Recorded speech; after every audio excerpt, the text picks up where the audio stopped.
Join us now to discuss his author of Revolution, Trump, Washington, and We the People, former Trump Deputy National Security Advisor and American Conservative Union Foundation board member, the great KT McFarland. KT, good to see you, and thanks for joining us on The Bottom Line. We appreciate it. So, KT, we haven't really responded. America, Joe Biden, hasn't really responded to the continual attacks that have come on American ships, American embassies, and American troops. What should be done here? Should Joe Biden have some kind of a response to Iran, who's actually sponsoring these attacks on Americans? You know, here's the problem. It is a miracle that no Americans have died in the 82 attacks that we've had. And these attacks are escalating by the day. And unless they stop, what's going to happen? What if Americans do die? Are we then in a full-scale war with, I don't know, Iran, Iraq, name your country?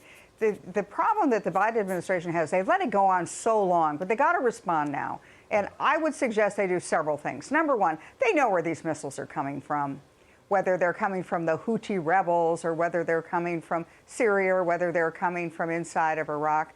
Take them out. Take those batteries out. In the Trump administration, in the first couple of weeks of the Trump administration, when the Syrian president was using chemical weapons against his own people, President Trump said, go bomb those airfields that those airplanes were taking off from. And we did it successfully. We didn't hear from the Syrians for years. So take out those missile batteries so that anybody who's going to take a shot at Americans knows, okay, I can do that, but I'm dead within an hour. So that's the first thing to do. The second thing is, you know, with the vessels that they're attacking, reflag the vessels. Put them under American flags, not British flags or whatever flags they're flying on. We did when I was in the Reagan administration. That's what we did during the tanker wars. We reflagged vessels with American flags. Therefore, anybody attacks them, they're attacking an American vessel, and they all of a sudden have a really big problem.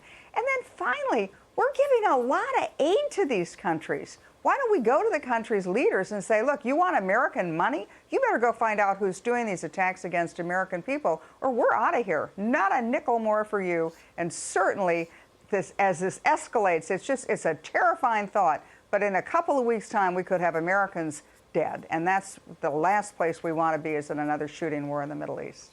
Well, what did President Trump do in 2019? There was an attack in Erbil, Iraq. I believe there was an American killed. A few days later, the American embassy came under attack.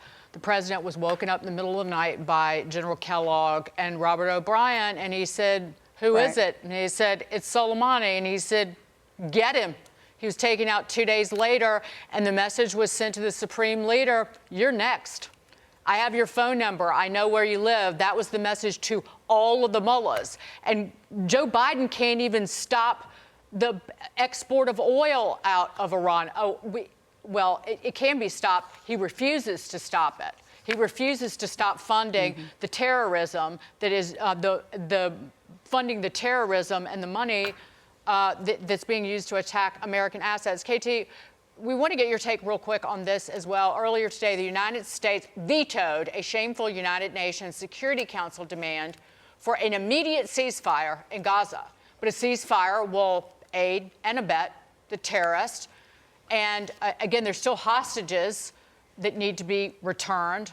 Hopefully they're still alive. Why is America still funding this global lagoon of sewage? You know, I was at the United Nations last night. I went to a reception, and I walked through the visitor's entrance. There's a long hallway with a display and lots of pictures. And you know what the pictures were all about? The poor, oppressed Palestinian people who are oppressed at the hands of Israel. That's your United Nations. They're anti-Israel. They're anti-Semitic. And the efforts that they're making to try to weigh in against Israel are pretty open and in your face. What should the United States do? Again, follow the money.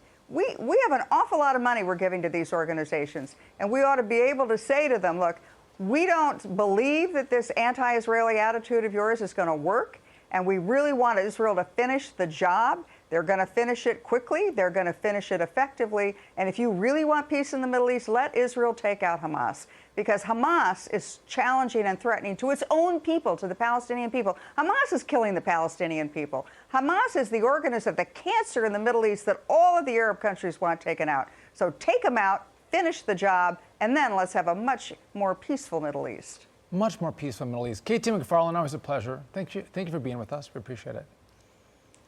Merry Christmas. Thanks, guys. Thank you.